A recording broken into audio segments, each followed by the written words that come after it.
Hello, Mr. Geiselhardt here, and now we're going to take a look at number 2. So, again, I'm going to do the limit as h approaches 0, and I'm going to put an h on bottom. Now, I'm not going to try and write it out in here because this is going to be a pretty long top on my limit. So I'm going to do the limit as h approaches 0 of, and then it's going to be x plus h squared minus 4 times x plus h minus 12 minus, and then in parentheses, x squared minus 4x minus 12. All of that over h.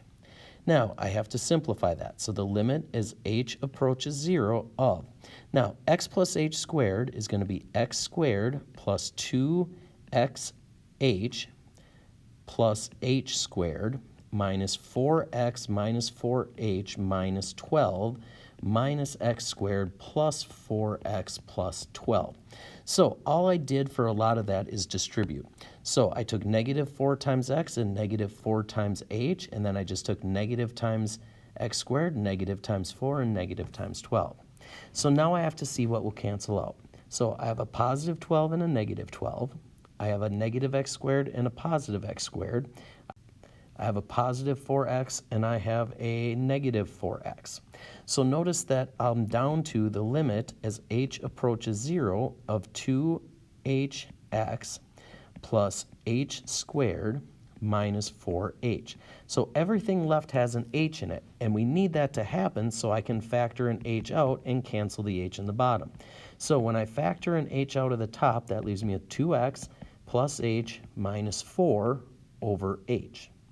So now that's going to cancel out, so I have the limit as h approaches 0 of 2x plus h minus 4. So I'm just going to put a 0 in for h, and then my answer is just going to be 2x minus 4. So that's my derivative. My derivative is just 2x minus 4. So now to find the slope at a given point, I'm just going to put 1 in place of x in my derivative. So another way of writing that would just be f prime of 1 is equal to 2 times 1 minus 4, and that's just negative 2. And here we would say f prime of negative 4 is equal to 2 times negative 4 minus 4. So that would be negative 8 minus 4, which is equal to negative 12.